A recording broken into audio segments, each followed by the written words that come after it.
E aí, pessoal, Couto aqui, gente, sejam todos muito bem-vindos. Hoje é quarta-feira e essa nossa semana de agora de fevereiro, eu tô fazendo aquela sériezinha, né, de operando sem confirmações.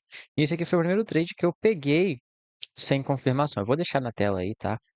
É, vou botar na edição, né, deixar aí na tela a foto, né, de que eu realmente peguei essa operação aqui no EURUSD, gráfico de 1 hora. Tá bom? E já vou explicar para vocês. Na imagem, o Take Profit e o Stop, eles estavam em regiões diferentes, mas teve motivos aí pelo qual eu diminui o stop e pelo qual eu fechei a operação antes do alvo também. Beleza? Vou explicar tudo para vocês agora. Bom, pessoal, aqui no gráfico de 1 hora a gente tem os seguintes cenários, as seguintes P/G rates. Estrutura de baixa, tá bom? A gente tem a formação aqui desse long term high, captura de liquidez, toca no P/G Array, desce, formação desse outro topinho aqui, rompe fundo aqui anterior, né? E respeita, continua descendo. E aí a gente tem uma coisa interessante acontecendo. A gente tem esse breaker block aqui, que está em amarelo, beleza? Se eu passar para o gráfico de 4 horas, vocês vão ver que é só um pavio aqui de baixo antes dessa grande impulsão. E tem um último movimento de alta durante uma impulsão que renova o topo. Então, um breaker block aqui, ou um inversion block também, né? Isso aqui seria mais um inversion block do que um breaker block. Mas ainda assim, o que me levou a crer que o preço ia segurar esse breaker foi o fato de que ele respeitou aqui os limites do breaker e depois ele rompeu com o gap, né? Que foi o gap de abertura aí da nova semana. E aí o que eu estava acreditando é, o preço ele abriu e ele subiu direto nessa região. E aqui ele deixou alguns candles de rejeição. Tá vendo? Algumas certas rejeições aqui. A gente não pode descer o tempo gráfico e buscar a confirmação, né? Então, só olhando aqui pelo 1 hora e pelo 4 horas, ele deixou alguns candles de rejeição aqui, alguns movimentos fracos. E eu peguei uma operação de venda acreditando que ele ia vir buscar esse fundo aqui atrás, né? Na verdade, é esse fundo aqui embaixo. Tá? E o meu stop estava lá em cima. Então essa foi a operação original, por esses motivos, né? Simplesmente por isso, dando uma continuidade aqui, impulsão, correção, impulsão, né? E o Open High Low Close da semana. Só que não aconteceu assim. E por que que eu fechei a operação aqui antes? E por que que foi bom eu ter fechado essa operação antes? Bom, o principal motivo foi o trade não estar desenvolvendo aqui, olha só, em horário que é para desenvolver. Ou seja, que 9, 10, meio-dia, essa hora ele ficou bem de lado aqui, tá? E ele subiu forte e começou a fazer esse movimento muito devagar aqui, que poderia indicar uma possível nova expansão aqui. E além disso, outro fator, né, que é mais determinante, seria o fato de que se eu tiro o zoom aqui, a gente está dentro desse dealing range, desse fundo, tá vendo? Porque ele capturou a liquidez e reverte, e desse tubo porque ele capturou a liquidez e reverte. A gente está aqui dentro dessas duas liquidez extremas, desse dealing range, e a gente tem essa operação se dando abaixo de 50% do dealing range, na região de discount, né? Em uma região que o preço já tinha aberto anteriormente, olha só, nesse outro gap aqui, e rejeitou muito forte, tá vendo? Ele rejeitou muito forte aqui para cima, estando dentro dessa região. E depois ele voltou aqui e ele também gerou essa rejeiçãozinha, no qual eu achei que fosse um movimento de retração para dar continuidade. Mas parando para analisar, né, pela região que a gente está, certo? Por todo esse contexto, a gente tem um movimento perigoso, né, de venda aqui. Então, eu achei melhor só fechar essa operação vendedora. Não tinha motivo suficiente para realizar uma operação compradora, então não realizei nenhuma operação compradora, mas só fechei essa operação vendedora. E outra coisa seria uma correlação com os BPUSD. O BPUSD, no momento que eu realizei a operação, ele estava aqui nesse momento. Você vê que ele também respeita um breaker block, faz um movimento de baixo e depois já sobe, justamente também basicamente pelos mesmos motivos, né? A gente tem um dealing range aqui no fundo até esse topo e o movimento aqui se dando embaixo de 50% não é interessante, né? Além de esse gap aqui que está sendo bem rejeitado, tá? Então foi por isso que eu fechei a operação vendedora, mas consegui pegar um pequeno movimento aí que gerou um pequeno lucro. Ó, o próximo ativo foi aqui nos BPJVY, próxima operação, e eu fiz a operação literalmente, exatamente, no fundo da movimentação, né, que jogou o preço aqui totalmente para cima. Só para efeito de comparação, esse aqui foi o espaço que eu aproveitei dessa movimentação. E por que que eu fiz isso, né, pessoal? Porque primeiro a gente não tinha muita confirmação e nem é também, né, um bom dia da semana para o preço ter feito a movimentação que ele fez, tá? Então aqui a gente é, foi um pouco mais complicado nessa operação e eu peguei realmente pensando em pegar um movimento menor aqui, tá bom? E aproveitar somente o pequeno espaço aqui, sendo como se fosse um scalper, digamos assim, mas acabou que o preço dele explodiu, né? E se a gente parasse para pensar aqui no quanto que eu poderia ter aproveitado desse movimento, né? Poderia ter aproveitado bastante coisa, levando até aqui o 4, ó, que daria ali 18 vezes o risco, né? Essa operação seria muita coisa mesmo, mas, pessoal, tudo bem, peguei essa operaçãozinha aqui, vamos lá para ela. E esse próximo trade aqui, pessoal, é um trade sem confirmação também, de BPJPY, né, que é o mesmo trade na realidade. E seguinte, aqui tá as anotações pelo qual eu realizei essa operação. Primeiramente, acaba ficando aqui em cima, né? Mas essa linha azul aqui é o New Week Opening Gap anterior aqui, como você pode reparar. Abertura, fechamento e abertura. Temos esse gap, que o preço saiu daqui estourando lá para cima, depois ele voltou e começou a respeitar essa região, ou seja, ele ficou aqui fazendo bounce nela, né? Depois de ter feito já um movimento gigante, assim, bastante volume aqui embaixo, a gente interesse nessa região, né? Então, isso também, essa região que está aqui, a ferramenta de Precision, né? Que é essa aqui que divide em 4 partes, é um pavio do candle diário. Então, eu vou passar aqui para o candle diário, só para vocês terem a noção, e vocês podem reparar aqui, né? Esse candle aqui, 50% dele, a gente passa dele, mas a gente engolfa novamente essa região para cima, né? Tô botando aqui novamente tempo gráfico menor. Você vê que é como se a gente tivesse, pessoal, um candle vermelho aqui descendo e esse próximo candle verde aqui subindo, né, fechando completamente o gap e respeitando a região de 50%.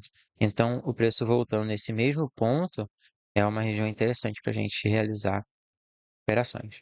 Nesse caso, tá, pessoal, deixou um fundo aqui próximo, que é o que serve de liquidez para a gente. Depois ele veio aqui, bateu aqui. Aqui a gente poderia ter procurado o modelo fractal, mas acho que não teve, né? Porque foram 3 da manhã na hora que isso aqui aconteceu, então não teria modelo fractal nenhum. E justamente por isso que a gente ia esperar o candle fechar. Eu esperei o candle fechar. Como vocês podem reparar, ele fechou um candle de engolfo, né?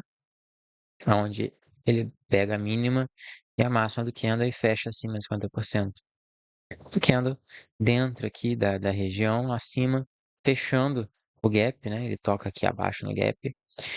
E aí, por isso, tá? E a gente estava abaixo do Midnight Open também, né? Que é aqui o Midnight Open. E aí o preço fechou aqui esse pin bar, que também foi um engolfo, foi os dois ao mesmo tempo, né? Além de ser um respect candle de pin bar, um engolfo. Por isso, na abertura do próximo candle aqui, eu já realizei uma operação de compra. E por ser uma operação sem confirmação, uma operação assim de scalp, né? Eu mirei simplesmente nessas máximas aqui, que são uma liquidez. Mas foi tão forte a reação que o preço explodiu muito aqui para cima e eu cravei exatamente o ponto de virada do mercado, né? Então essa foi a operação aqui de BPJPY. A gente tem mais uma no Shao SD. Bom, essa aqui foi a próxima operação. A gente tem essas anotações. E também o que eu quero comentar com vocês é com mais tempos gráficos, a gente vai fazer análise de mais tempos gráficos também. A gente teve essa operação aqui, vendedora, se deu nesse ponto, stop aqui, take aqui nesse fundo, pagando 2 para 1. E aqui, ó, começando pelo contexto que a gente tinha no H1, a gente tinha o seguinte contexto, pessoal. Principalmente esse breaker block aqui, tá vendo? Dessa região vermelha, aonde a partir do momento que a gente rompeu ele, a gente rompeu também um gap de abertura, tá vendo? Um gap de abertura.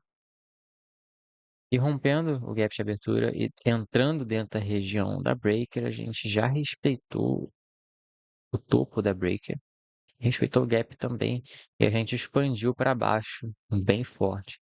Depois a gente volta na região do gap novamente, na região aqui em cima da breaker, expande novamente para baixo, beleza? E a gente deixa o quê? Relative close aqui, ou seja, a gente não deixa a liquidez em cima, mas deixa a liquidez aqui, deixa a liquidez aqui, deixa a liquidez aqui. O preço voltando aqui acima na região, nós simplesmente realiza a operação vendedora, beleza? E a gente tem um alvo ali. Vamos lá para o gráfico de 4 horas agora. Aqui pelo gráfico de 4 horas, o cenário é o seguinte, a gente não tem a breaker aqui bem definida igual numa hora, a gente ainda tem um gap, que o preço ele rompe, depois ele faz um reteste para continuidade. Esse candle aqui, verde, né, candle de alta, rompido, tem o seu corpo respeitado, desce e a gente deixa a liquidez aqui. Outro fator, pessoal, foi o fato de que a gente estava trabalhando dentro de uma região de fair value gap de alta e o preço não estava conseguindo desenvolver na alta. Então a gente estava tendo um movimento meio lateral aqui, que a gente precisa de alguma coisa acontecendo para ou a gente respeitar ou a gente romper essa fair value gap. Mas então o meu intuito era simplesmente fechar essa fair value gap, ou seja, que o preço voltasse até a parte de baixo dessa fair value gap. Tá bom? Então, o meu objetivo seria realizar operações acima de 50% dessa fair gap de venda, buscando que ele feche essa fair value gap. E essa operação, você pode ver que o preço ele desceu bastante, ele foi muito lá embaixo mesmo, para depois começar a subir. Por que que eu fechei a operação aqui para cima? Porque eu realizei essa operação, se eu tirar o zoom, vocês vão ver que a gente tem um range aqui de alta, um dealing range de alta, né? Um fundo importante, um topo possivelmente importante. E aqui a gente já estava perto da região de 50%, eu não poderia ficar arrastando muito o preço cá para baixo. Porque se você vai pensar, a gente tem a região de OTE aqui perto. Então, eu quero distância de vender dentro da OTE. Eu tenho que manter as minhas operações de venda acima da OTE e não próximo, não dentro da OTE. Então, por isso que eu fechei, porque o preço poderia fazer exatamente isso aqui, respeitar, né? E virar na compra. Mas aí você vai me falar muitas coisas, né? Pô, Couto, mas o mais inteligente não poderia vender aqui em cima, isso faz movimento, então comprar aqui embaixo, isso faz esse movimento. Pessoal, quando eu estou operando dessa maneira, sem confirmação, ou seja, estou operando só o SMC puro, o Smart Money Concept puro, é, não importa a movimentação que eu pegar, sabe? O que importa, pessoal, é eu pegar uma operação que esteja condizente com a análise que eu esteja fazendo para aquele exato momento no gráfico.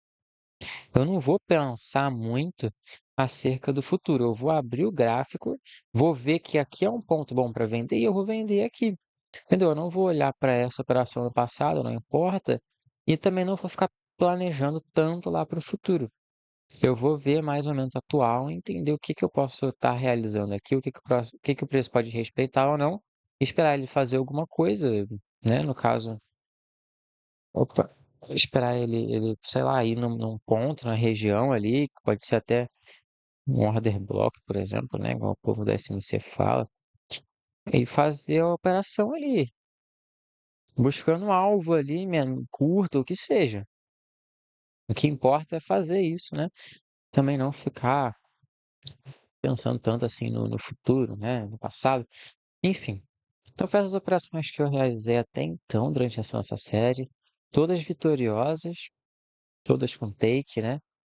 E a gente vai estar dando precedência aqui até o final de semana, só que eu não sei se eu vou pegar mais operações, só se surgir realmente oportunidades muito interessantes, até porque a maioria dos ativos já fizeram explosões ali, né? Grandes ativos, muitos ativos já fizeram grandes movimentações, e aí depois dessas movimentações é um pouco complicado, assim, de pegar a operação mais no final de semana, porque ele tende a ficar lateralizado, né? Isso não é interessante. Mas vamos ver. É, dá para operar sem confirmação? Dá, só que você precisa ter uma visão mais apurada. E uma coisa que eu me questionava muito quando eu comecei a operar é tipo, mano, como é que eu vou conseguir enxergar isso, cara? Como que eu vou conseguir enxergar isso? É difícil enxergar isso. Quando você está iniciando, depois que você passa bastante tempo fazendo aquilo, você consegue enxergar aquilo com muito mais facilidade. E outra coisa que me auxiliou bastante também foi o fato da gente ter ó, feito o sweep nesse topo aqui, né? E retraído tudo aqui, não deixado na Fair Value Gap aqui no diário. E aí a gente tinha um alvo de vendas aqui nesse order block do diário. Então isso é uma coisa que me ajudou a ver também, que eu acabei esquecendo de falar aqui com vocês, né? Mas é isso, pessoal. Valeu, falou e fui.